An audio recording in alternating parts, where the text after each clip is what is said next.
just hanging loose? Yeah. Oh, for sure. Okay, so he. Oh, yeah, he's in Yes. there. Okay. And he must have turned down.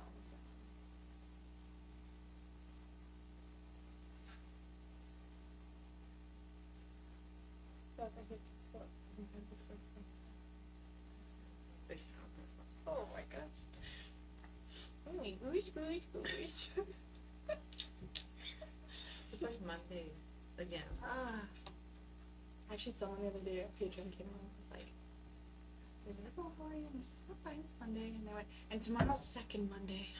And I was like, I have never looked at it that way, but that's crazy. Monday till Friday. Monday till Friday. Dan's happy about it though. Oh, yes. Yeah, well, you guys saw she with us today.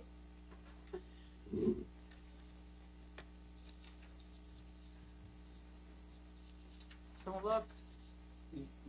I would say it was just coming down pretty good when I walked up.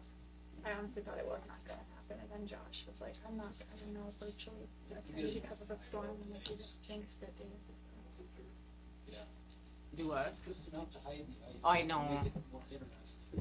How'd that go, Douglas? They seem to have gotten a quorum, and they seem to be preparing to vote on it, so I think the HRA's portion of that will be taken care of, so. Excellent, excellent. Yep. Interesting, that area that involved in Carefree Living subsequent to 2013 has now been platted as a Red Top Edition or something like that, but it didn't go so far as to include the Sheena School or the athletic field. It's just the areas apparently where Carefree Living has property. So, learn a little here and there. A little red top hug, I guess. Yeah. So the property west of Carefree isn't on there?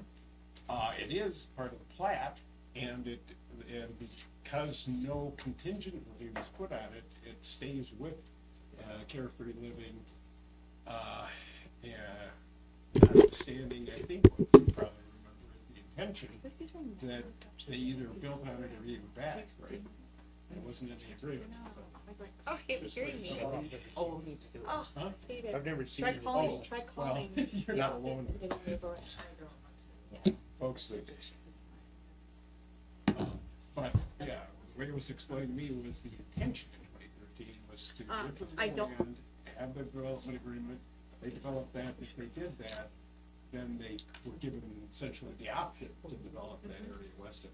But That one upset me. Oh, yeah. So, I'm not going there. yeah. Oh, I'm sure we could get that piece from them if we want. You think they'd go along with it? Yeah. Well, I applaud your optimism. Boy, how's it feel to be Miss Photo op, your picture in all Oh, kinds of Lord, papers, and huh? all over in the office. Oh, That's- Yeah, well, it's not good. signing autographs. Send my wife over. My favorite is that I look There you like go. I'm obsessed with you. That's why I'm Yeah. getting the artist. Everyone's like, why do you have Jen? Make them an Well, yes, offer, it's a matter of Like, I honor. just love You it. should- Like, you should- period. it's a matter of Yeah. make them an offer, they But do can't. corporations have honor? I don't know. Congratulations. Thank you. Participate. I don't know, I've dealt with It sounded like you were a recipient of it too. Yep, yeah. That's a very small letter that was a corporation. You met Mark Weir at all? Okay, well, that's good to hear. Well, he's, or the attorney up in Cook and worked with Habitat a lot of time. Yeah. Yeah, I just, think I see his name. Almost. yeah, I didn't make it to the last meeting because my son had Now it's. senior parents night with women. I was going to, but John can't see that. So if I do it, it's a very. Yeah. If there's somebody that's close to in town. John, is your HRA meeting done? Yeah, Okay, so I muted you, and I apparently can't unmute you. So you have to that microphone with the strike through it. You have to click that. is it the lower left-hand corner? I don't know what corner. it is. Got it. You're There excellent. we Thank go. you. All right, coming through loud and clear. So here we go. All right, it's apparently now 5 o'clock on Tuesday, March 4th. We're at the City Government Center in the council chambers. Councilor McCloskey is participating in the proceedings electronically from Apache Junction, Arizona, at a disclosed location there. And I don't know if I said, but it's 5:00 PM, and we're now having our regular agenda-setting meeting. And our city administrator's gone, but we have the presence and skills of our deputy clerk, Lindsay Luke. And I just want to say something, by the way.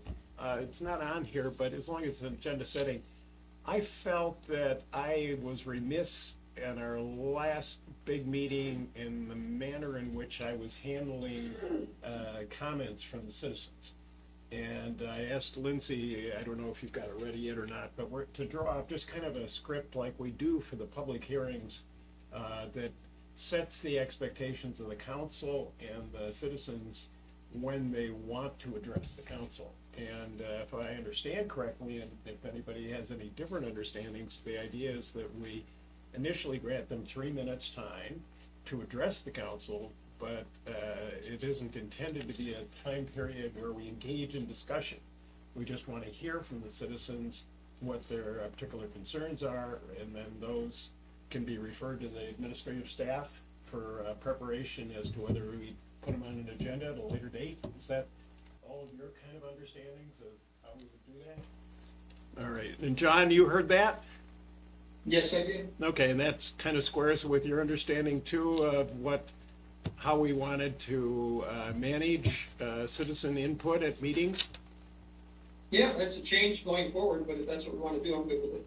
Okay, yeah, and again, I think we benefit from having that in a script that we read for meetings to condition everybody's expectations. If I may elaborate on that, we do have a policy already in place with that. I did talk with both Lucas and Doug on this specifically from last meeting, and there were a lot of questions, which is hard considering we give them 3 minutes to speak.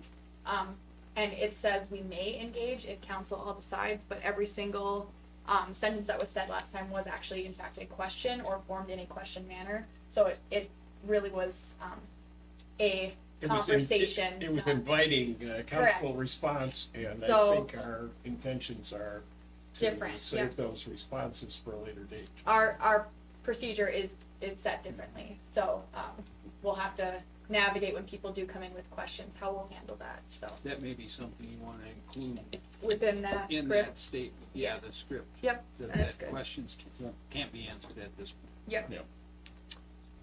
Good. Well, with those sort of preparatory remarks, Jen, do you want to present the library's Sure report? will, yes. Hello, everybody. So our winter reading program has ended for the year. We had really good signups and the activities were enjoyed. We added a little element for I Love to Read Month, which is February. We added some activities for the patrons, very passive. You could guess a candy in a jar or just sign up for a drawing. A lot of people loved it and had fun with it. I made it a little more tricky by mixing different kinds of candies in it, but we drew our winners and presented them with their prizes. We had our local author, Christy Scholar, joined us for a story time last week. She recently published a book on death and loss and helping children cope with that. We had really nice attendance, and we added some activities like a pet rock and a plant, the memorial plant the kids could grow to memorialize someone. This month is busy being spent doing inventory, weeding out our old materials, and submitting our annual report. So if you see me crying, it's just because of that. We have more room to work with now, so we were able to shuffle areas around, so inventory has been much easier this year. The library staff would like to thank our library board for requesting and the council for approving a nice recognition. We appreciate you all showing us you care about what we are doing and supporting us continuing to try and provide library services our community needs and deserves, so thank you. We have added a privacy element to the library, which some of you may have seen, the curtain that we've hung up in the children's area.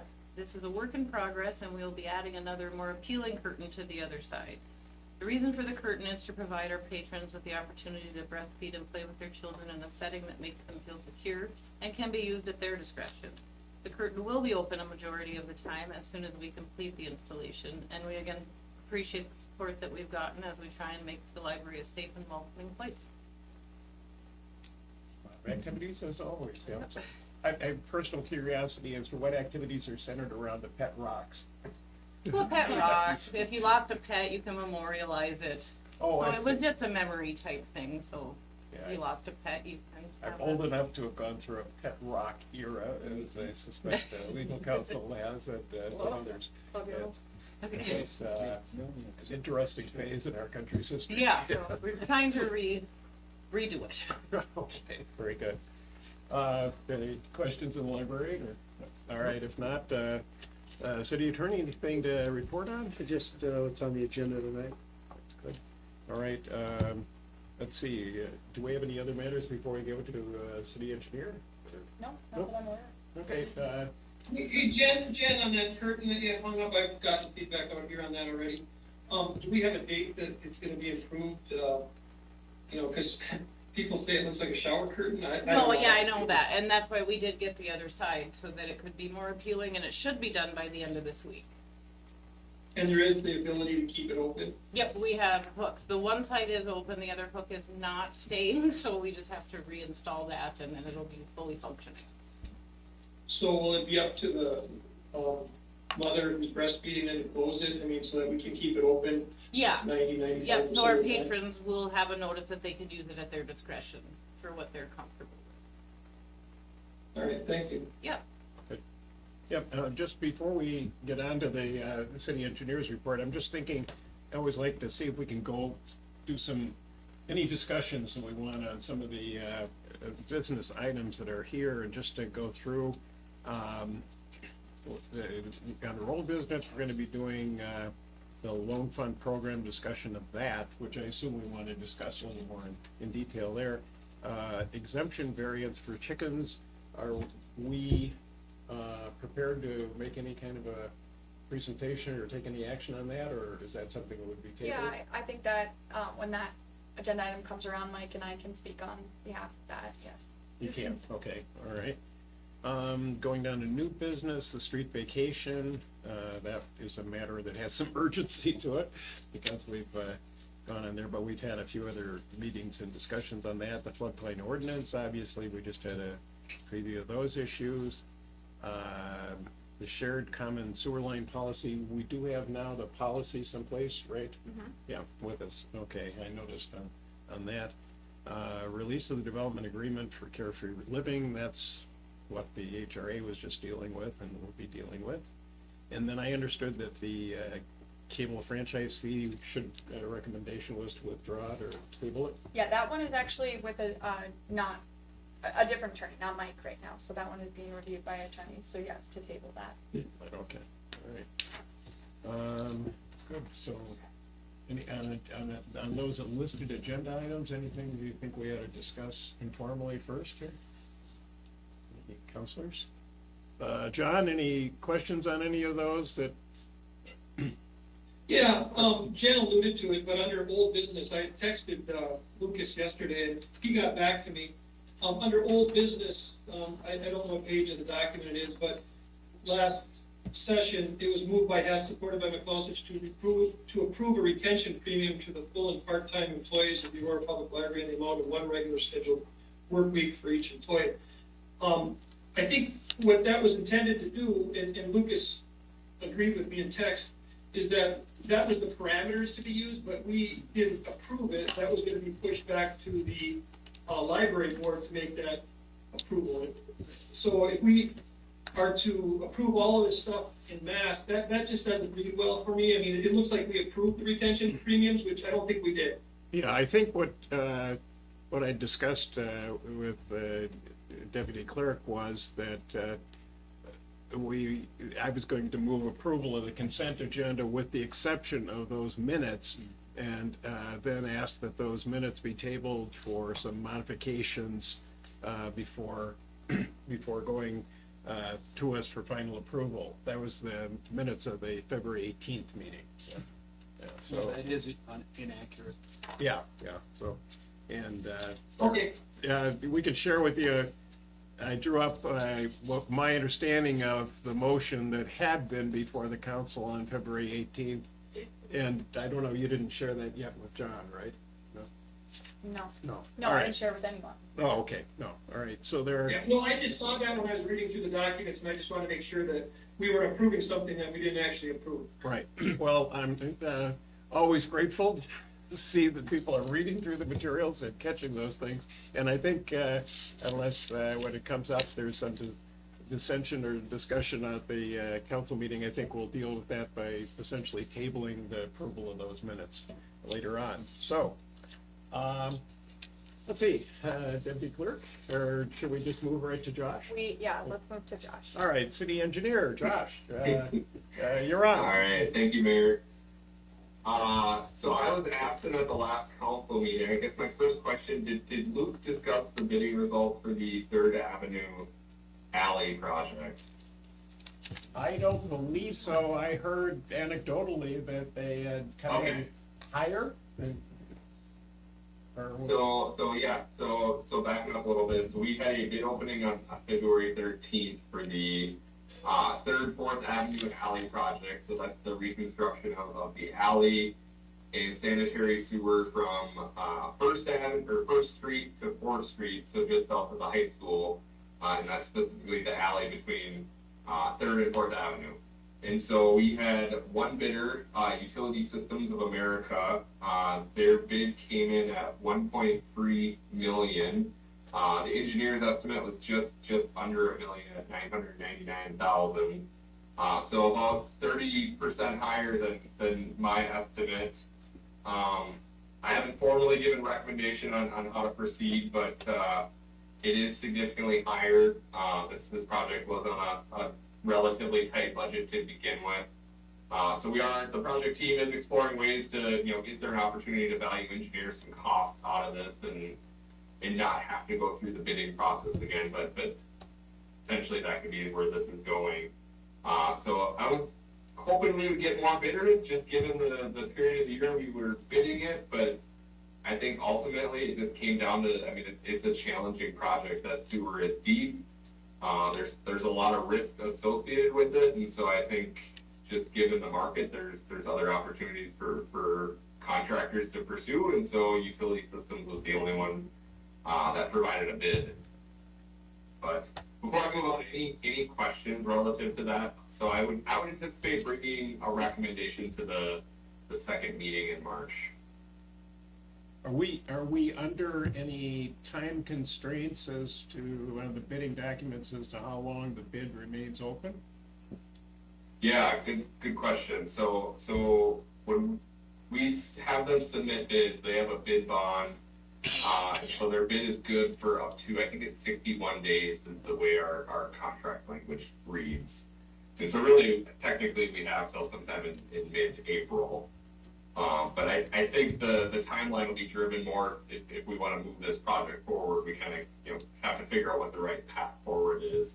We do have that $200,000 IRRB grant, and so we don't want to lose that, right? And so I'm working with the administrator to figure out what the best approach forward is. And so I have some calls out to some local contractors just to get their take on it and try and work through the right approach to move this thing forward. So I ultimately think there's light at the end of the tunnel, right? We'll find the right project that fits, and we've just got to put in the time to get there.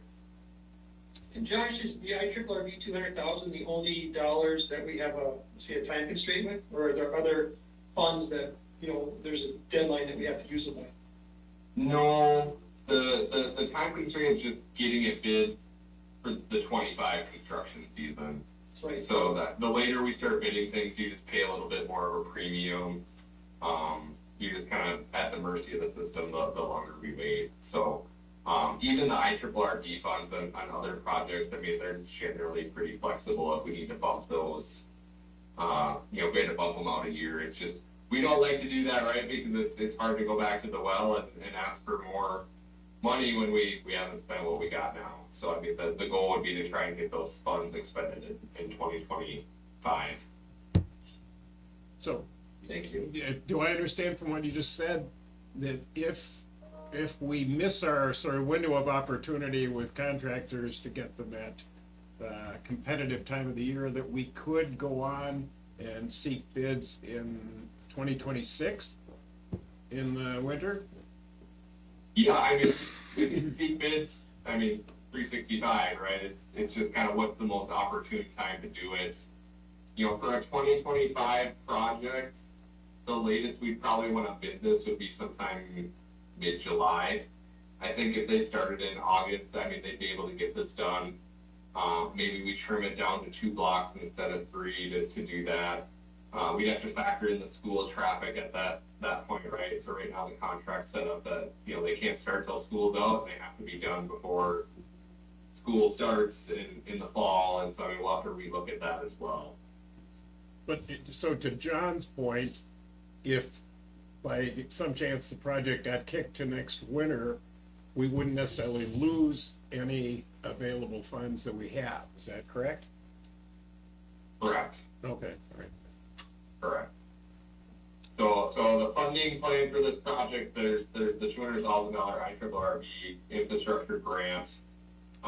Then the remaining portion of the project cost is funded through the special assessments and then the enterprise funds for the sewer system. So none of those funds, you know, expired per se. The IRRB grant probably does have a deadline, but they're usually pretty workable to extend that. I don't know offhand what the exact deadline is to get those funds encumbered and spent. Josh, if that got kicked out to 26, do you foresee any problems with the county road that work that's gonna happen and First Avenue and, you know, are we gonna have any conflicting problems there? That's one of the conversations me and the administrator are having is, if that ends up being the case, do we just try and package this with that whole project? And that's one of the things we're considering is, could there be a cost savings with that, right? Is if we tack this $1 million project onto a $10 million project, you know, is there opportunity to see some savings? I've not had that conversation with St. Louis County, and so can't speak to, you know, whether that's even something they would entertain, but otherwise it certainly creates conflict. I mean, if you're trying to manage 2 separate contractors kind of working essentially on top of each other. So definitely a challenge we'll have to consider as well. Yeah, that brings to mind those intersection plans. I don't know what the timetables are by the school at the intersection of 4th Avenue and 4th Street, 3rd or 4th Street, you know, that in there. Yeah, maybe by delaying a year, we get both the main CSAH, the alleyway, and that intersection going and getting some reduced bids by synergy. Yeah. Well, interesting. I'm sure you guys are gonna plan it out, so. Any other questions from council? All right, you got other matters for us, Josh? Yeah, that's a good segue, Mayor. So we did submit that Safe Routes to School grant sometime in January for that intersection realignment. I don't have any news to share, but I was thinking about that this week and just I went back and checked the application timeline, and so in the application they note sometime in late April we should know whether we were successful in that pursuit. So another couple weeks, but we'll keep our fingers crossed nonetheless. Few other things on my docket. We did submit a NPCA stormwater grant application. So we were fortunate enough to get the stormwater resiliency planning grant a couple of years ago, and so we're nearing the end of that actual study. In that original grant application that we were successful on, we wrote in there to do some final design projects to kind of clean up. There's 3 specific areas we were looking at. One being the outlet for the Pine Grove Park area. So there's a culvert that goes under Central Avenue. Its current state is pretty degraded. It's a corrugated metal pipe. It's kind of starting to fail. We've televised it. So one of the projects is getting that rehab. So we have final plans put together for that. That's funded through that grant that we got a couple of years ago. The other areas are off of 3rd Avenue, on the west end of 3rd Avenue south. There's that drainage issue down there, and then what I call the wishbone area, by, I always get this messed up, but I think it's West 3rd Street South, and 2nd Street South. There's a drainage issue there as well, and so getting that infrastructure cleaned up. Putting together final plans was funded through that original grant. There was another, same program, the solicitation was out this winter. We applied now for construction dollars. And so our ask for construction dollars, I think, was around $750,000 million. And so that went in late February, and we should know sometime by June whether we got those dollars. So potentially another item in 2026 that we may have to balance if we're so lucky. So Oh, go ahead. yeah, Josh, that culvert under, going into Pine Grove Park under the highway, wouldn't that be something that could be very easily addressed in the CSAH 100 project, or not? Yes, good question, Mayor. So, that was something we were considering adding to the application, and I actually pulled it out last minute because it should be something that's addressed by the county. It's their culvert, right? And so, I'm fairly certain with that project, they're gonna take care of any of those drainage issues just because it's within their right of way. We are contracted to do the drainage design for them, on their behalf, so with the grant application, there's a cash match, right? So I think it's 10%, and so my approach to it was I don't necessarily wanna fund something that's a county-related problem that we have to match with city funds, and so we pulled that out last minute, but that is certainly something we're looking at with the hydraulic analysis on the CASA 100 project.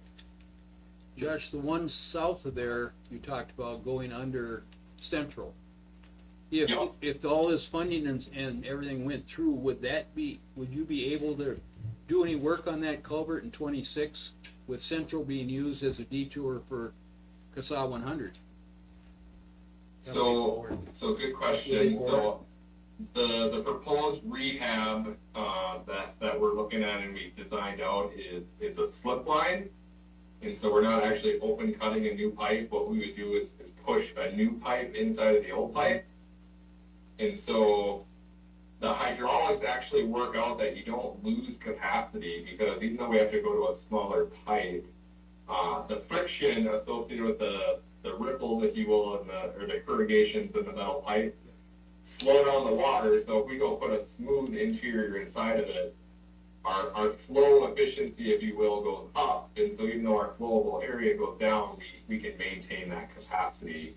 And not have to close the road. This culvert is probably 15 to 20 feet deep, so I mean, that would be a considerable excavation to get down to it and replace it. It absolutely could be done, it just costs money, right? And so I think slip lining would be the better approach. We verified all the hydraulics upstream would be unaffected, and ultimately that'd be the cheaper solution. Good, any other questions on that? Josh, any other matters? The last matter, so the Department of Health has pushed out a official update that there's gonna be additional funds this summer to do more lead service inventory, so more to come on that. I don't have a ton of information, but they have allocated more grant money to facilitate that, so sure everyone recalls kind of the chaos last summer of that. I'm hoping this year it'll be a little more planned out and structured on the state's end, so we can take the time we need to do it right. And so we have about 700 remaining connections that are technically listed as unknown, that I'm sure we won't get through all of them, but my goal is to tackle a lot of them and try and get that inventory knocked out as quickly as we can.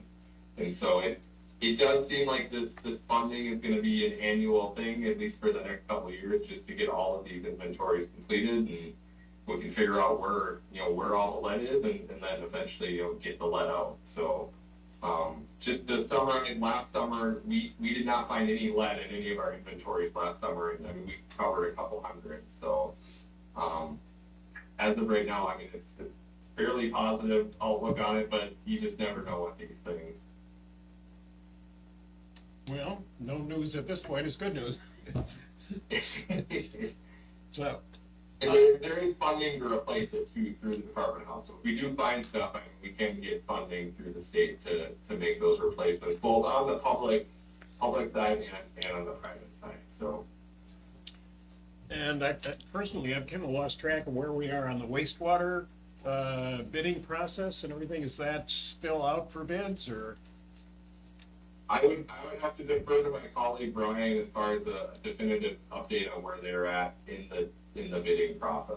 Okay, so I didn't miss anything. Counselors, anybody remember where we got any results back? Yeah, that's another one to watch for the dollar values on that. Let's see, other matters? Josh, anything else? No, that's all I have, Mayor. Thank you. Well, that's quite a plateful that you've got there, so thanks for the updates on all those. Counselors, any other matters we ought to do before we adjourn this? No. All right, so, let's see, entertain a motion to adjourn our agenda-setting meeting. So moved. So moved by the Counselor Hanson and supported by Counselor Godey. Yep.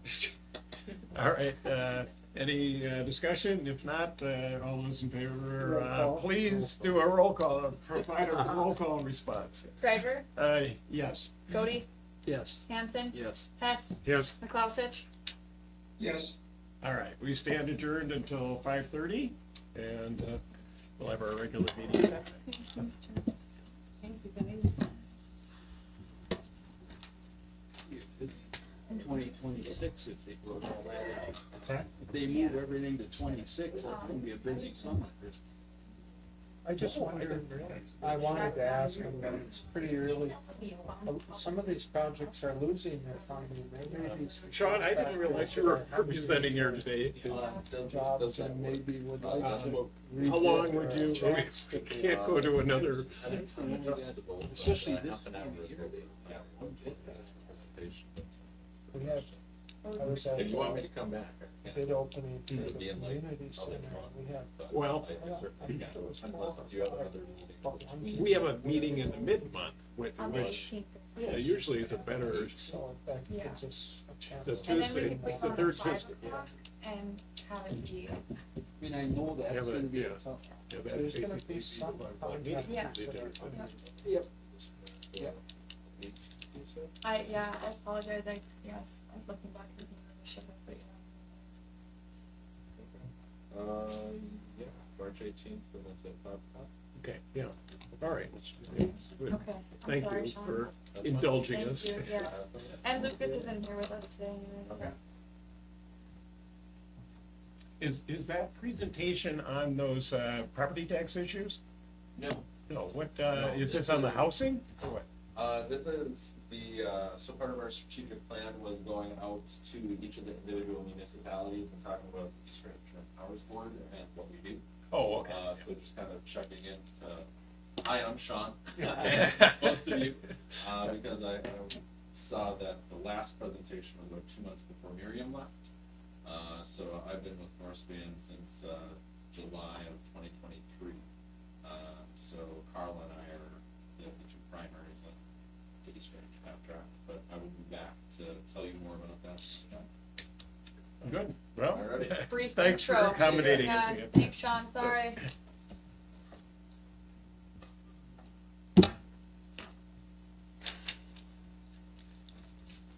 Audio visual going okay for you, John? Yes, everything's fine on this end. All right, sounds good.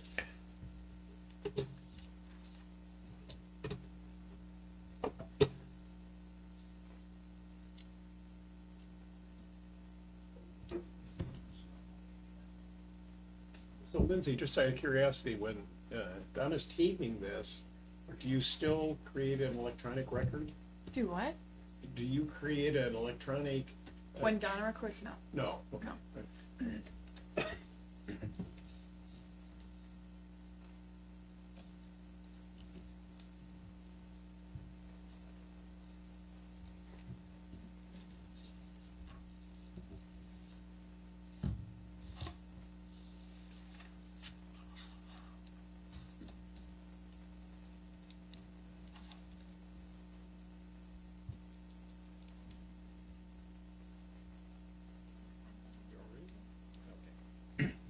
right, I see that it's 5:30, so I'll call the regular meeting of the Aurora City Council of March 4th to order. It's now 5:30, and we are in the City Town Government Center in the council chambers. Participating remotely is Councilor McCloskey, who's participating electronically from Apache Junction, Arizona, at an address that was disclosed in the meeting notice. And with those prefacing remarks, I'll call the meeting to order. And could we have a roll call, please? Gregor, Here? Godey, Here. Hanson, Here. Hess, Here. McClousich. Here, All right, we have a full council present, and can we stand for the Pledge of Allegiance? I pledge allegiance to the flag of the United States of America and to the republic for which it stands, one nation, under God, indivisible, with liberty and justice for all.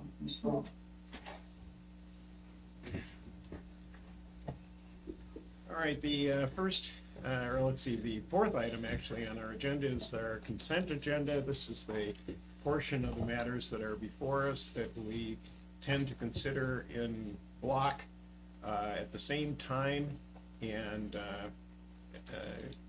they are matters that the councilors themselves and anyone who got a copy of the agenda packet have had an opportunity to read, but generally are regarded as non-controversial. And let's see, there is, however, a procedure by which we remove various items from the consent agenda for separate consideration.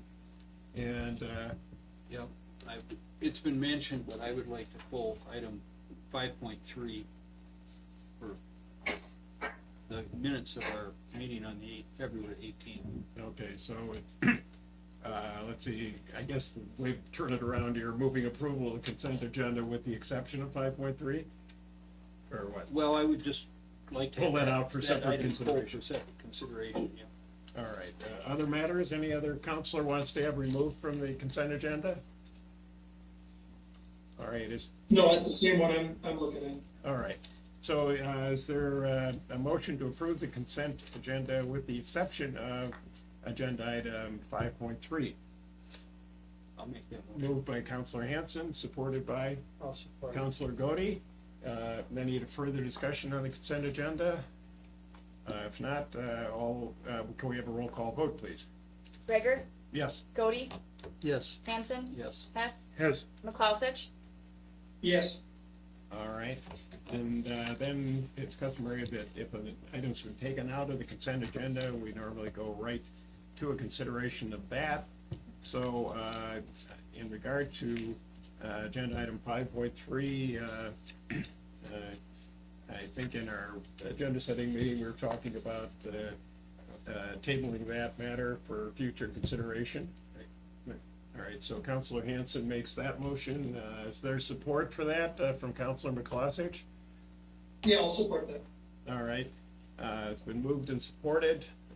Any further discussion on withdrawing that, or? Which item are you talking? 5.3, the regular council meeting, February 18th. The whole meeting or what? The minutes themselves, withdrawing those for later approval.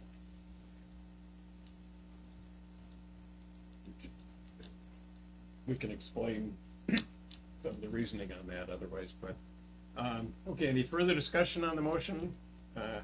If not, can we have a roll call vote, please? Gregor, Yes. Godey, Yes. Hanson, Yes. Hess, Yes, McClousich. Yes, All right, the motion passes, and that matter is tabled for further consideration at a later date. This is the portion of the meeting appearances and public forum. I believe both of you are here for the street vacation, is that correct? All right, so I suspect we'll just deal with that as it comes up on the agenda. Are you willing to stick around? Yeah. All right, very good. Otherwise, we could move it up, so. All right, so then, seeing no other present community members, anybody online, Deputy Clerk? Nope. No, all right, so we'll then move into reports from counselors, and I guess we'll start off with Counselor Godey. Last week, I attended the Rams meeting in Mountain Iron, and it was kind of interesting there. You were talking about the helium and hydrogen deposit, and they need to get together with people from many areas to try to decide what fees or taxes will be applied to the process of removing those from the ground. It needs to be something that's fair for the company, but also fair for the community. We can't let natural resources leave without benefiting our area.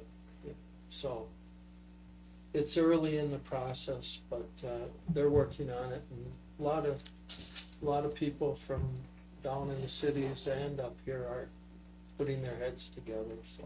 Were they thinking of like the production tax? Yeah. So that the number of those revenues would come back into the range area? Yeah,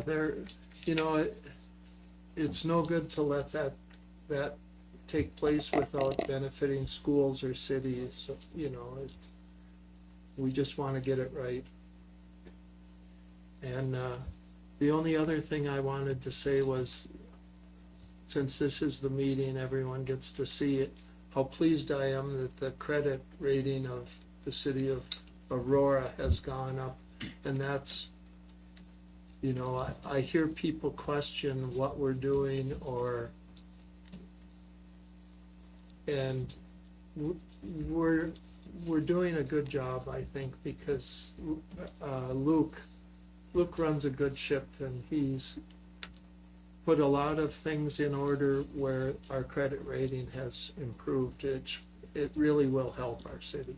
Yeah, I used to do bond work for the state and therefore gained an appreciation of just how valuable that is to citizens. Because what the higher bond rating brings with it is the ability to borrow at more favorable rates and therefore not have to pay all that interest. And that's, we don't necessarily anticipate a great deal of bonding, but that's being established presumably on a good basis for a number of years, and it's an added benefit to all the folks in our city. Yeah. That's really, I just wanted to get that out there. Excellent to give credit where credit's due, and Luke's done a lot, of course, with the council's Right. consent and involvement, but straighten those finances out. So, and you had other matters or not? Nope, that's it. All right, thank you, Councilor Godey. Councilor Hanson? Two quick items. One, the first quarter Management Labor Safety Committee meeting was once again uneventful, which is my opinion, the way safety meetings ought to be. Which is kudos to the staff. Yeah. Their awareness of safety is good. They are planning some upcoming training sessions, so it's good. And also, just a reminder to anybody who's interested, a week from today, Tuesday the 11th, I believe, at 9 a.m., the Downtown Beautification Committee is gonna have their second meeting. And so, it's open to the public, it's held right in this room, What time is that? 9 o'clock. 9 o'clock. And, I think the engineer thought we should have things ready to go to design by August, if I'm remembering correctly. So bring your ideas and thoughts, and I'm going to pester the engineers, the administrator, and the librarian, so that when we get to the design concept phase, that those copies are provided, that we can put them up in the library so people can come and see what we're talking about. But anybody that's interested in finding out what's going on, come on in. Next Tuesday at 9 a.m. That's it. Very good, thank you, Councilor. Councilor Hess? The only thing I have, we had another meeting last Tuesday with the county on this Highway 100 project that's going through town, and that's all moving forward, so. A couple little changes we made, but nothing serious in it, so. That's it. That's it. Councilor McCloskey? Yeah, a couple things, from the HRA. The HRA board is looking at some commercial real estate agents. to potentially market the old Union Hall. I know we've had it with some of our local agents in the past, but some of these commercial people have contacts with small businesses and that sort of thing. So they're reaching out to them to get a couple of proposals, and hopefully one of the commercial real estate agents will sign on to market that building for us. Also, we were able to, I won't mention her name yet, but secure another individual who wants to join the HRA. We just voted on that a couple of minutes ago. So we'll have a full board. Also, two other things, there will be a volunteer dinner at the City Community Center on April 24th at 5:30. There will be a light dinner, and everybody that has volunteered in the city of Aurora is welcome to attend this. We're looking for a good turnout this year. And I also want to thank the rink attendant and Adolf Peterson. Rink attendant for doing a great job with the ice this year, and then Adolf Peterson for providing us with the warming shack to keep everybody warm down there. It was a very successful skating year from everything that I've heard. All good points, That's all. and I'm glad That's all you're I got. keeping track of those from Arizona there, that's good. Yeah. Yeah, appreciate that. For the mayor's report, let's see, first of all, on the water board, the water board took action to formally invite the city of Hoyt Lakes to designate 2 individuals and an alternate to begin regularly participating in and attending the water board meetings as ex officio members. They won't have voting privileges for a while until the relationship arrangements mature a little bit more, but it's another way of facilitating and kind of greasing the rails to, so that we can get Hoyt Lakes into that joint East Range water project. I did talk with the Biwabic city administrator to let him know that that was going on, and he didn't exactly leap at the opportunity, but did say that maybe an ex officio member from Biwabic wouldn't hurt either, and that'd be nice to fulfill the vision of that whole project finally. And then consistent with the Hoyt Lakes, we're having monthly meetings with Hoyt Lake representatives and water board representatives to flush out the details of how and when the Hoyt Lakes can commit to participating in that project. Then next Monday, City Administrator Luke and I will be going down to the legislature to lobby with the 2 representatives and State Senator, Senator Farnsworth, our local representative, and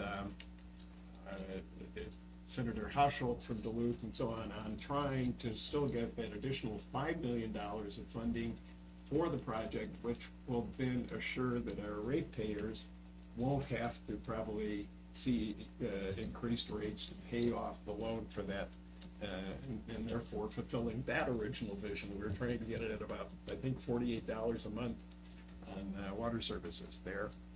And just kudos to everybody that was involved in the Vintage for Veterans snowmobile event that was on Saturday. I went out and took some photos of neat little caddies that run behind the snowmobiles when Father was very proudly showing off a canopy, a little capsule in which his 3 kids can go along without getting all the wind chill. It's technology is taking place there.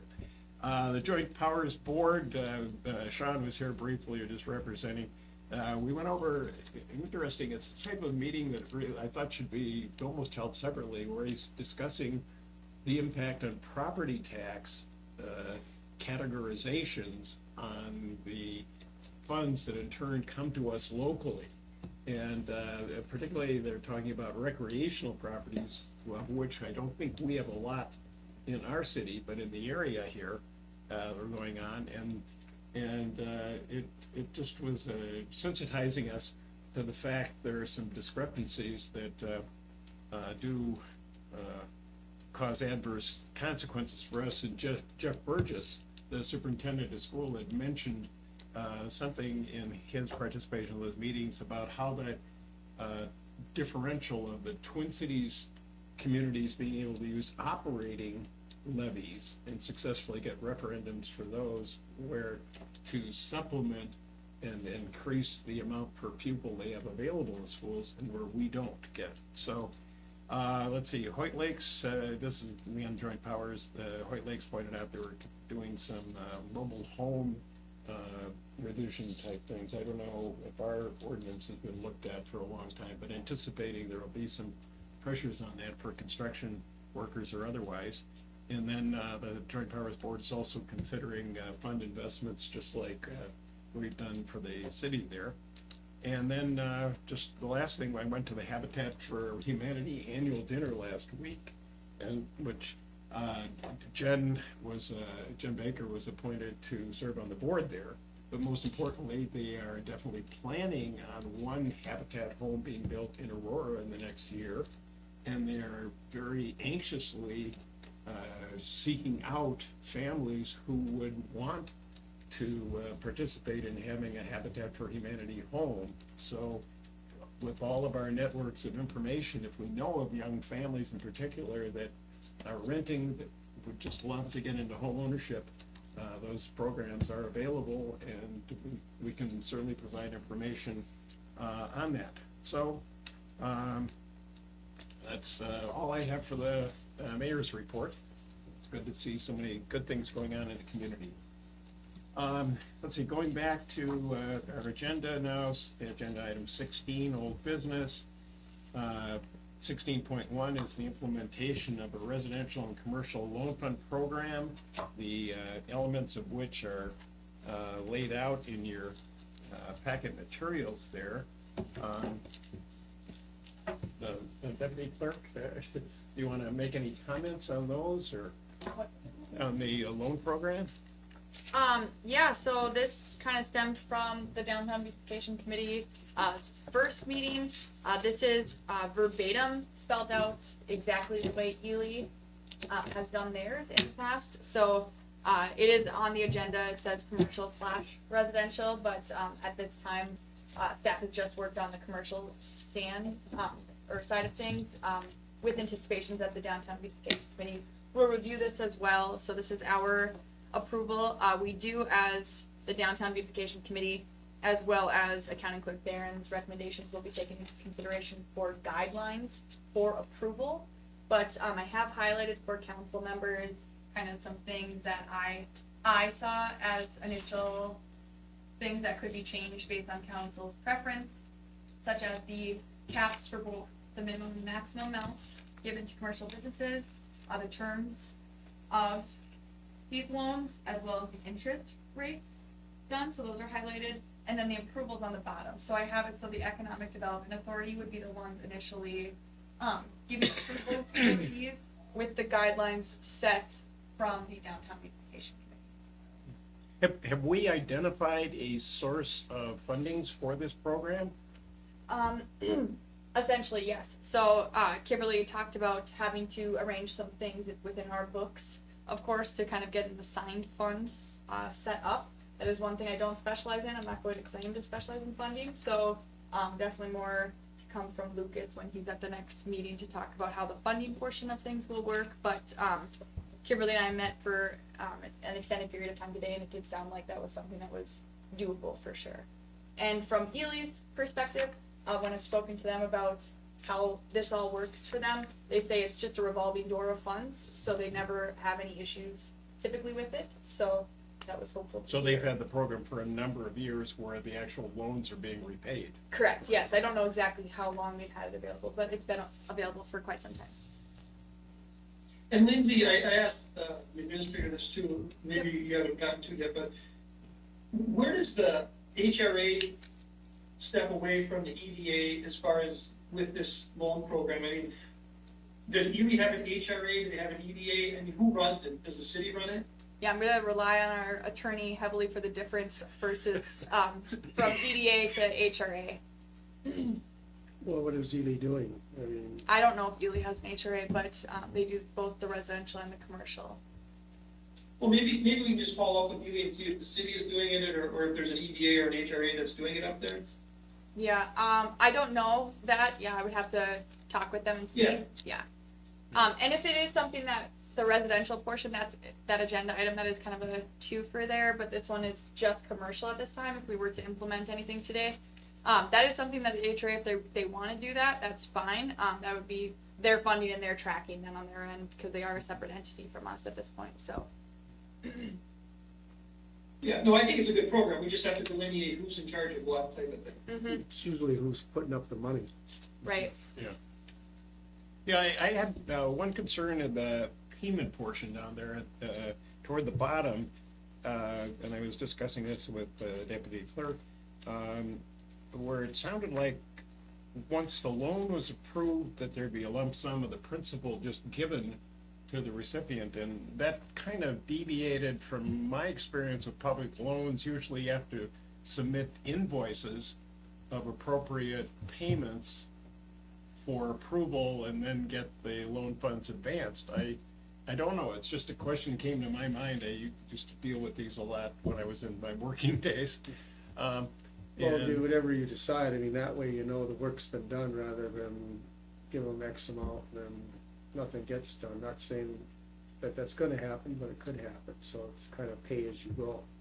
and Kimberly, did ask this question as well, and Mike did advise that, you know, there is potential to put liens on people's properties as well, so, we could, within those guidelines that I'm referring to, that the, downtown beautification committee will set up, we could specify a timeline in which they do not pay or work is not being done by, because they are required for this application to submit a schedule to us. We could certainly implement or pursue putting a lien on their property. Couldn't some of that kind of be on a case-by-case basis where if, whatever, depending on what the scope of the work. Yeah. Let's say, for example, if it was an awning over a door, you say, well, you get the awning up, we'll pay for it. The loan will. But if it's more of a drawn-out procedure, we could have guide points where, okay, when we get to this point, Mhm. this will get paid, and you know what I mean? Yep, and I think that with that work schedule that was in there to be, and I would have to talk to Ely about this specifically, the work schedule, but I would assume that's probably why that's in there, or is that like an awning would take significantly less time Right. than an entire foundation wall. Yeah, just a concern to be good stewards and not to encourage people to use funds for other than the intended purposes in one way or another. And I do note up above here, one of the eligibility is that there would be a valid mortgage. So when we're looking at a lien opportunity, that would presumably secure the payment if the intentions were not fulfilled one way or another. So, I get, the impression I'm getting is I'd like to encourage this to move along. I just don't have a feeling like it's There you quite ready, for prime time yet. Yep. And I know Lindsay was emphasizing in particular the guidelines, development of those. The devil might be in the details of those guidelines.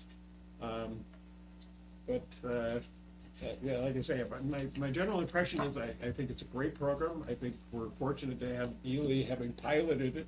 And if we could just work out some of the rough points in it, it seems to me, and identify the money source and the total amount that we want to make available for the loans, it strikes me that it will be a good program, to supplement what the HRA is doing and some storefront renovation projects in the past. I think there's a precedent for that being done. And then we've got our beautification project going on too, which deals with more, I think, appearances and functionality than it does with all these kind of structural component elements that they're dealing with this loan program. It just kind of fills it out. Depending on what the owners of the properties want to do, they've got different pots of money they can access, either all of them or some of them, So, To be clear too, and just for John's sake, the Downtown Beautification Committee did talk about this, but that $600,000 that the city received specifically for downtown beautification, it's very specific. So they're, like, for example, Aaron Undelin's business is actually not within that corridor, so therefore ineligible. So that's kind of where this idea of this loan program, we still do want people to participate when we're having work done within the city, updating their buildings or, anything that they'd like outside downtown, beautifying our area entirely, not just that corridor. But that $600,000 is specific to just that L that we see, so.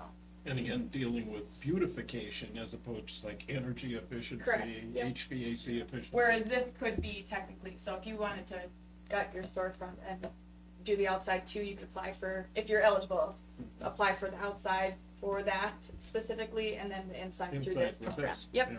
so. Counselors, what thoughts? I make a motion, we table until all the guidelines are worked out, so we have everything in front of us. Okay, the move by Counselor S to table Support for that. additional work on the guidelines, supported by Counselor Hanson. Any further discussion on the point? Yeah, I think if we've mentioned, the item says residential, commercial, and we've talked about, the HRA, maybe as part of this research into how we're gonna put it together, do we wanna have two separate loan programs, one with the,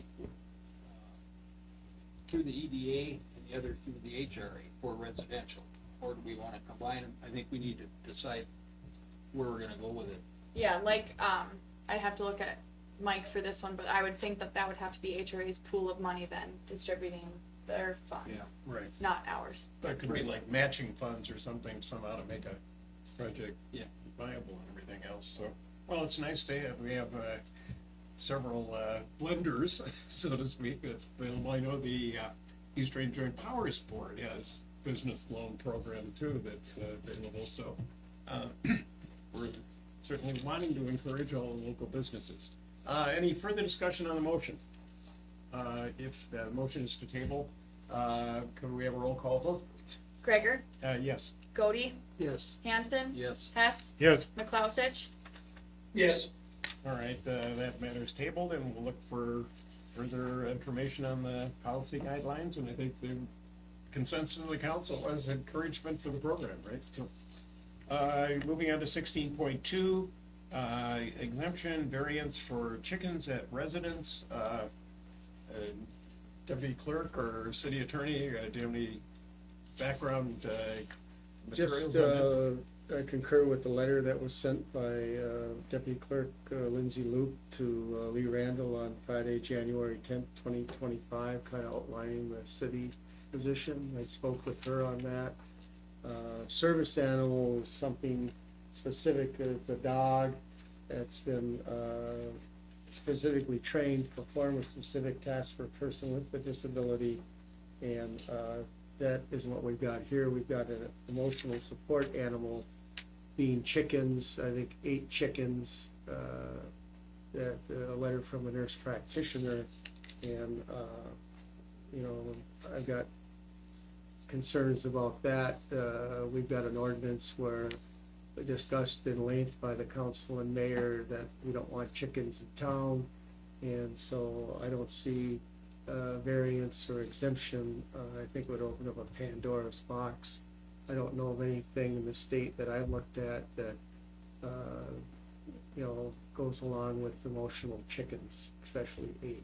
So Yes, I'm concerned too with the report I hear on the advances of bird flu, that I think anything that brings poultry and fowl into the community carries with it some potential threats to public health, yeah.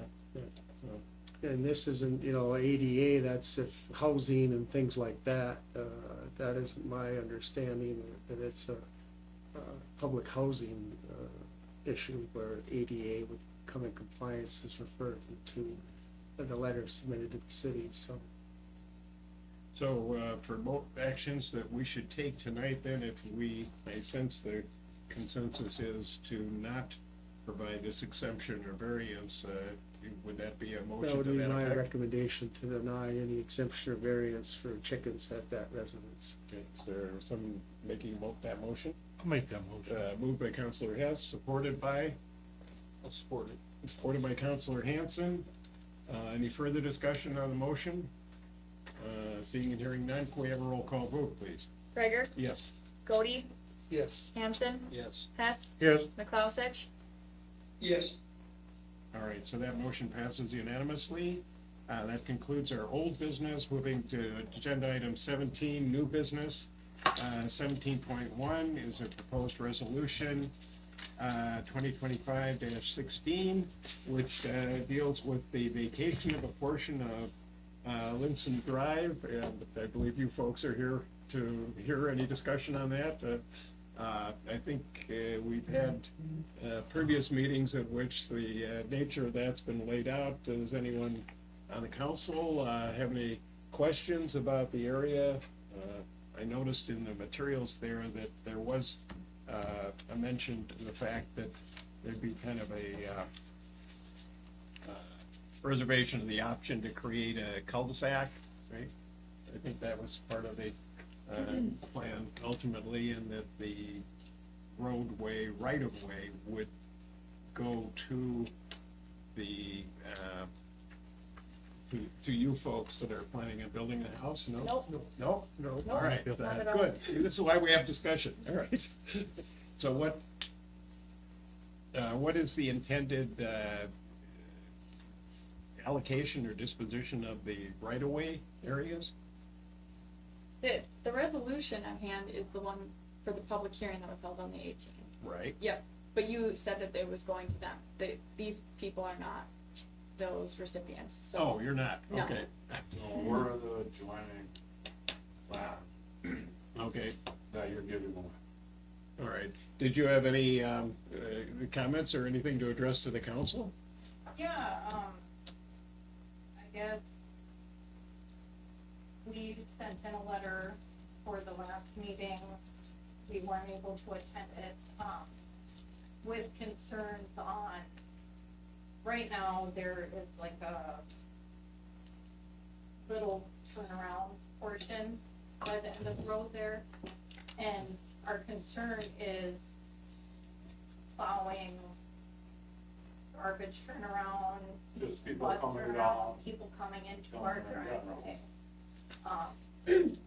Those were our concerns, and when we were addressed back in September about what was going on with this piece of land, we brought up our concerns to the owners, John and Brianna, and about a month later, she said that the city had the same kind of concerns, worrying about, you know, the plowing and everything going on there. So we did end up meeting with Lindsay.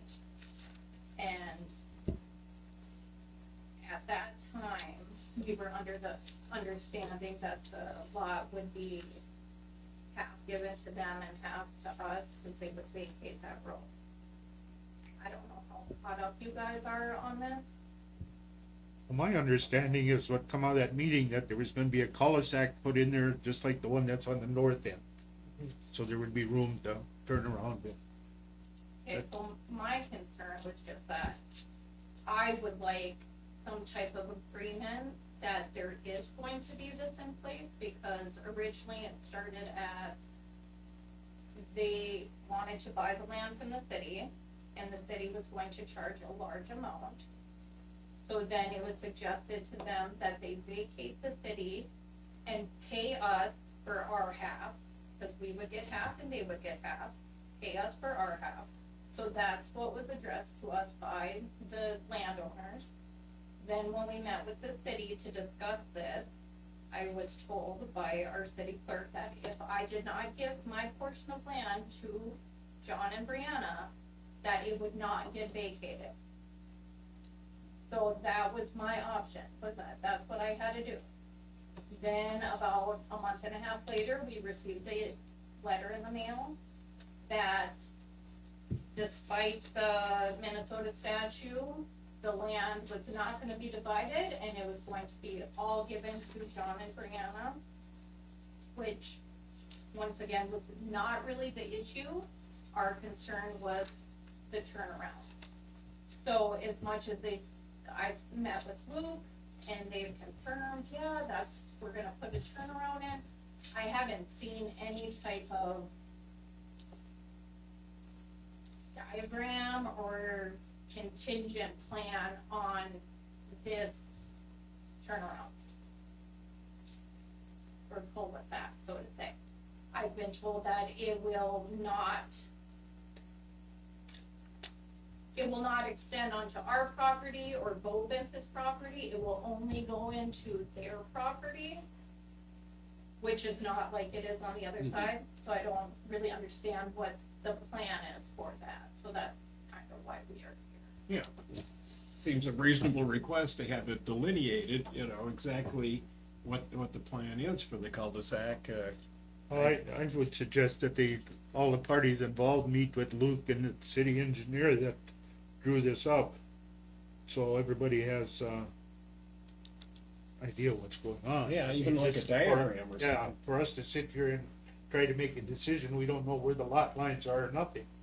So I think all parties should get together with Luke and city administrator and Josh and find out what they come up with, because they, it's on their radar, according to this, to investigate a cul-de-sac on the north end of South Sixth Street, which is actually turned around to south end, and the option of adding the same size cul-de-sac that's on the north end.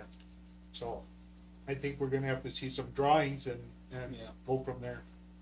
So I interpret that as a motion to table this for. I would do for the that because we want all parties to be agreeing on this Yeah. before we do anything. Right, and it, not just good intentions, but actually laid out very specifically. So, Councilor Hess has made a motion to table. Is there support?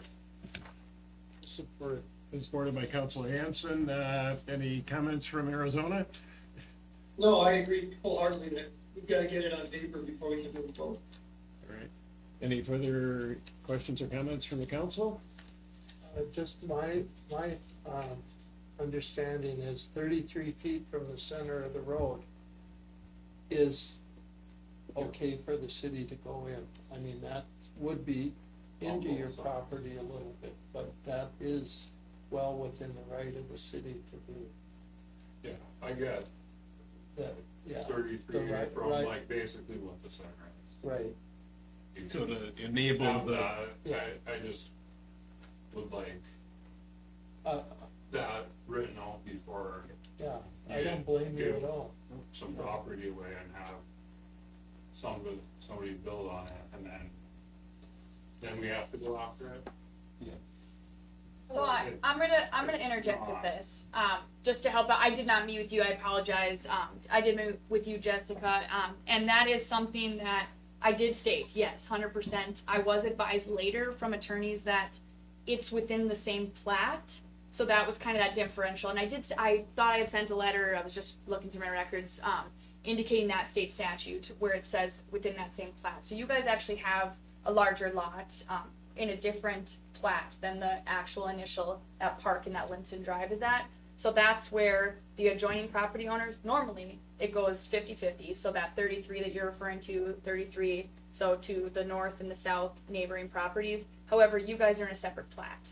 So technically then the adjoining property owner within that same plat gets all of it. So that 66 feet that we're referring to of that Linson Drive, of that road that would have been there if it was paved, is being vacated. So with this turnaround now, there is actually, and of course, attorneys sometimes say they won't start work until after something is done. So there is actually work of an easement being drafted up right now through the same law firm that we've been working with for this entire process that started about a year ago, for an easement of this street that we are now so vacating. the public easement of what would be the cul-de-sac area? Yep, so like, I think what Dan was getting at, but I'm not quite sure, if I'm speaking, please, incorrectly, please say so. But the street that you guys actually drive on, let's just consider that the paved one right now, is not proper. You can even look on Land Explorer, where your guys' driveway kind of comes in there. To the north, you can see all of a sudden it gets a lot wider, kind of where Mr. Godey's house starts. So it was like a quick We fix. went through this with all the last city council. Yep. When we put it in, Yeah, of course, of not. it's not a width. go as wide as the road, Yes, and so and they wanted to make it down. to ease your mind on that, and we can still table, that's fine, but to ease your mind, it is so narrow, it's really, if you're standing out there, it is not, like, looking at it, you couldn't really tell. However, if you go, so what I was trying to reflect in the meeting minutes, which it does get a little confusing, the north end is huge, the cul-de-sac down there is huge. That is easements from all of those adjoining property owners, whereas your guys' road right now, looking at it, you really wouldn't need it from all sides, because we would like to pave that road so it is a normal width. Maybe not the exact same as, but at least closer to the 66 feet that we have there for a roadway, at least a little bit wider. Lucas can talk more about the actual logistics of what that would look like. So then for a cul-de-sac to be placed, or a turnaround, we did kind of talk a little bit different, square versus circular. That would be just needed from their portion of the street. So we can definitely table, but just to ease your guys' minds a little bit, that is something, because of how your street looks, actually standing on your street, it's a bit different than like an actual measurement of your street would actually indicate, so. But with the state statute portion, we are still following state statute, I assure you, but it is, yours is a unique circumstance, being that you're not in the same plat, but touching the plat, so. Well, I think our intentions are good and your objectives are appropriate, so let's hope that that gets crystallized a little bit more later on, but we have a motion on the table to table this for further clarification of those matters. Any further discussion? Seeing none, can we have a roll call vote, please? Can I just ask Whoops, a I'm quick sorry. question? I apologize. So I'm just curious, who votes, just for future reference personally, who determines when a piece of a parcel is given away? I wanna understand completely how it went from like this high dollar, down, and now it's just handed out. I Yeah. personally, we would never do anything with 33 feet there, so that's not the issue to me. I did feel very targeted when I was told that I had to give the property away. I think it was under the guise not had to. When we first looked at it, I looked at it, and usually you look at it and it's 66 feet, usually half goes to each. Correct. But then further research by the Duluth law firm, as Lindsay indicated, it's in two different plats, so if it's in a different plat all by itself, it all goes to the adjoining landowner in the plat, not to you guys. Do you know what statute that is off the top of your head? I do, yep, that was in the letter that I had Yep. sent, but 514 something. no, 512, Oh, wow. 851. Or excuse me, 412, sorry, he said 5, so then I got it mixed up. 412, 851, And you- vacation of streets. You can't sell the roadway, you can only vacate it. Yes. So when you vacate it, you vacate it. And that stems back to when I joke about how long of a project this took. We originally thought that was a parcel that we owned. It was then discovered it was a road that had never been paved. So when that initially came about that we were going to sell them the parcel that you're referring to, we assumed we could. Our attorneys looked in and said, that is a roadway. You absolutely cannot sell a roadway. You can vacate a roadway. So that's where that came about, where it was going to be negotiated for a sale or to the owners. Then found out it's actually not our parcel at all. And that's something that St. Louis County Land Explorer is not always the most accurate. You have to do a title search. So that was speaking before actually doing that title search. Just out of curiosity, with the vacation, does it have to be replatted to make the abandoned area part of the parcel that's, No, no? recorder's office needs to be aware once we have everything. And when we were first addressed, we were told that whole road was gonna be vacated. So now we have like this chunk, and then there's gonna be a limbo, just a chunk of road in limbo there. Well, that's why I So say we what's gotta gonna get a happen with that? drawing from the engineer so we know what's what. To sit here and discuss, well, 30 year, nobody knows. And certainly appreciate the fact you're being actively involved in getting it clarified. So They should be, they live there. Right. that should be good. All right, we have a motion on the table to table this for further information and explanation, and it's been supported. Any further discussion? If not, can we have a roll call vote, please? Gregor, Yes. Cody, Yes. Hanson, Yes. Hess, Yes, McClousage. Yes, All right, that matter is tabled to get some more information on it, and thank you again to the neighbors there for the comments. Moving on to agenda item 17.2, proposed resolution 2025-17. It's a floodplain ordinance. I believe that's been corrected a little bit since what I got in my packet, right? The February 18th date, is that moved to? That's, you just tabled that resolution, so that's not relevant. Oh, that was- That's for Okay. street vacation. That's for that you the just street tabled. vacation. Oh, okay, good, all right. All right, I'm sorry. 2025-17, okay. So this would be essentially to follow up on the discussion we had in the agenda-setting meeting on the adoption of or substitution of a new floodplain ordinance for the one that's currently in our city ordinances. So, I'll make the motion to adopt resolution number 2025-17. moved by Counselor Hess. But Support? we need to clean up some of the verbiage in there, right? Yes, it's been cleaned up, yes, John, Has that been done, or? yes.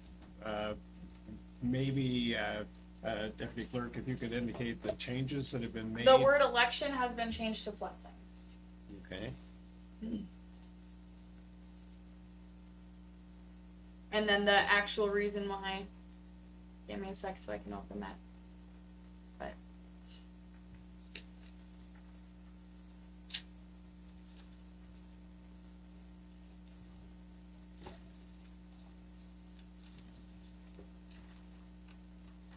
So, in the second paragraph, it now states, that the city of Aurora has been in the process of working with a planner from Bolton and Mink for the discretion of the state of Minnesota and has been requested to update the floodplain ordinance with ordinance number 111 rather than election ordinance.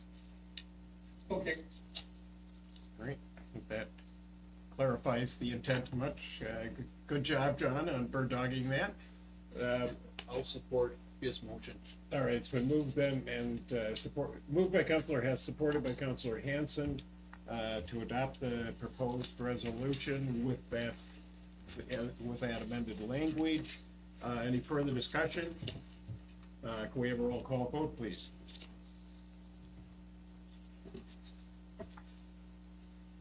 Oh, sorry, Gregor, Yes. Godey, Yes. Hanson, Yes. Hess, Yes, McLeod, Yes. All right, that deep and thought there. That resolution passes unanimously. Moving on to agenda item 17.3, proposed resolution 2025-18, shared common sewer line policy. I've heard by the deputy clerk that there is a policy that Yes, somehow will be. it was in the last agenda packet, but if you can take one and pass it down, that is, it didn't change other than, Lucas had added a couple things as well as our attorney reviewed and told us to take out that last sentence that states that the city will get involved at all. We just now require a copy of said agreement rather than city getting involved after 30 days of disputing back and forth. So that was the only change from the last meeting when you all reviewed this to this meeting. Well, I'd move approval of the proposed resolution, including as part of the referenced materials, this sewer line policy, so that the two of those are kind of wed together there. Is there support? I'll support. Supported I'll by support that. Counselor Godey and Counselor McCloskey. We'll give Counselor McCloskey the kudos there for, he has a little bit of time lag on the distance communication. All right, subject to that addition of the policy with the resolution, any further discussion? All right, if not, can we have a roll call vote, please? Gregor, Yes. Godey, Yes. Hanson, Yes. Hess, yes, McLeod. Yes. All right, that resolution's adopted unanimously. 17.4 is the proposed document that was prepared and discussed somewhat at our agenda-setting meeting, releasing the 2013 development agreement with Carefree Living to enable that release to be filed of record and to essentially end the continued effectiveness of the prior development agreement. So, I feel like I've reached a point of understanding of that. Do council, any additional comments like you were giving? to No, me, just or- reviewed the agreement from, October 13th, I believe, 2013, October 15th of 2013. Basically, the representation warranties of the developer was that the developer will construct 24 to 36 unit, final unit and bed determination to be made upon delivery of market demand study. Assisted living building on the parcel will incur project, building, and infrastructure expenses approximately $3.5 million. Final cost to be determined based upon unit count as estimated in the IRRB grant application that was submitted October 2013. My understanding is that they got the 24 to 36 units at that facility. So my recommendation is to authorize the release of development agreement. They've got some type of financing thing coming up in the next week or so that this has to be part to close on that financing aspect. Be noting, it's only got signature by one city of Aurora, usually it's the mayor and the clerk, so I'm gonna tell the attorney at Frederickson Byron, to put the mayor and the clerk's name on it and for the signature, so before we sign off, the same with the HRA. Right, yeah, just one point of clarification was that, and I was discussing it with Councilor Hess, apparently in 2013, there was the intention that the parcel or the area of land not involved in development of the Carefree Living, which is to the west of the Carefree Living facilities, it's been discussed anyway that that somehow would revert back to the public if it wasn't developed, but that was not part of the development agreement, and Councilor Hess was expressing optimism that if we did have a housing proposal or other development proposal in that area, that his experiences with the landowners are that they'd probably cooperate with us, and Yeah, he's a pretty decent guy, so yeah. So just to clarify that we're not really giving up anything by No, getting, we've just gotten what essentially the Releasing city- that they did what they said they were gonna do in the development agreement. So, is there, let's see. So I had that marked off, but we're actually have a motion, don't we, to release the development agreement, and have we voted on that, or, no, I'm sorry. I didn't hear the motion. Motion, all right, is there a motion? I'll make a motion, we release. Moved by Councilor Development Hanson to release the development agreement for Carefree Living, is there support? I'll support it. Supported by Councilor Hess. Any further discussion? Seeing none, can we have a roll call vote, please? Gregor, Yes. Cody, Yes. Hanson, Yes. Hess, Yes, McLeod. Yes, All right, so that motion passes unanimously. 17.5, there is a reference to Resolution 2025-19 relating to cable franchise fee, and I understand the recommendation for the administrator's office is that that not be considered Correct. today. Correct. Do we need to formally table it, council, or? Yeah, I think it's All better. right, is there a motion to table that? I'll make the motion. Moved by Councilor Godey to table, I'll support it. supported by Councilor Hanson. Any discussion on that action to table? If not, can we have a roll call vote, please? Gregor, Yes. Hanson, Yes. Hess, yes. Cody, Yes. McLeod. yes. All right, so that matter's tabled. So we're gonna have a lot of tabled items to deal with at our next meeting or thereafter. Any other matters that we should be addressing at this time, under 17.6? Anyone, any of the councilors, have anything? If not, I'd entertain a motion. Just note, our next meeting will be March 18th at 5 o'clock for the agenda setting meeting, and then 5:30 the regular council meeting. Is there a motion to adjourn? I'll make that motion. Moved by Councilor Godey, I'll support it. supported by Councilor Hanson. Any further discussion on the motion? Seeing none, can we have a roll call vote, please? Gregor, Yes. Cody, Yes. Hanson, Yes. Hess, Yes. McLeod,